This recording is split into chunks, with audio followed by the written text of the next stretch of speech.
Guys, it's me, Carlos.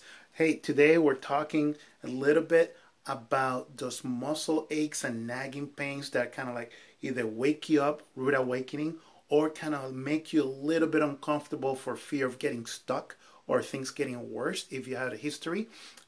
So what I want to do today is not so much diagnose you, but kind of give you little parameters for you to kind of make the decision if you need to call the doctor or call the online nurse and get checked in. Okay. So like I said before, the human body is an amazing, beautiful machine. Okay.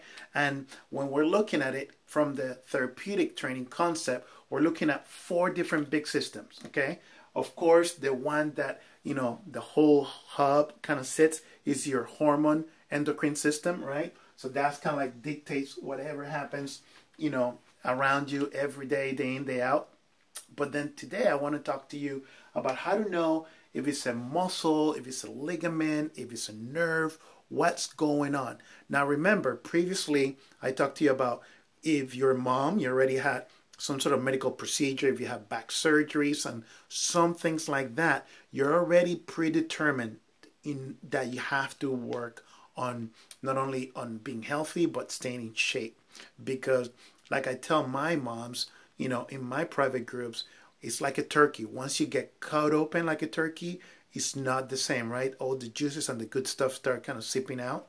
So with that analogy, hopefully you get that clear vision. Let's move on to the first one, bones. How do you know if it's a bone? So pretty much the bones, are kind of like your framework, your structure of your body. So typically bones don't give you that zapping, stinging pain. They're more like the crack and pop.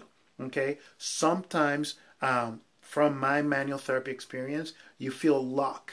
So let's say that you are reaching to tie your shoes or something and you kind of get up and you feel lock. Or sometimes you hear, especially former athletes, they crack and pop a lot. So that's mostly bone related. Okay. Now, going back to that zapping kind of feeling or symptoms, especially sciatica pain, back of the legs, even the hand and the elbows, those are more nerve related. Okay. So the nerve, kind of think of them being your Verizon or your AT&T.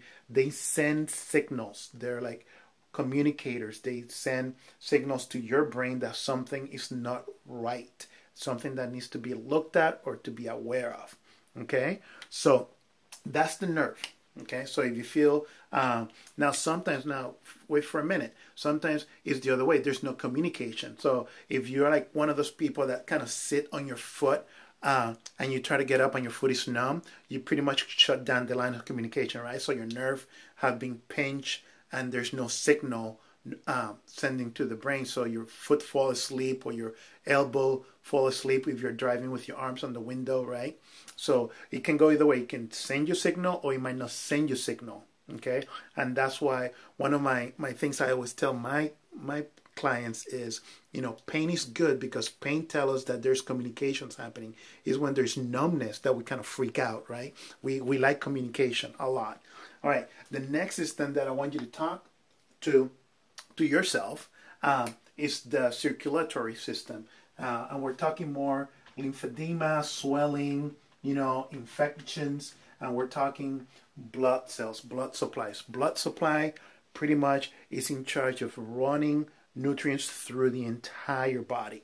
Okay, so when you see like a little puffiness or warmth or redness or pinkish, there's something going on with your blood, with your circulation, either lack of nutrients or deficiency or too much of something.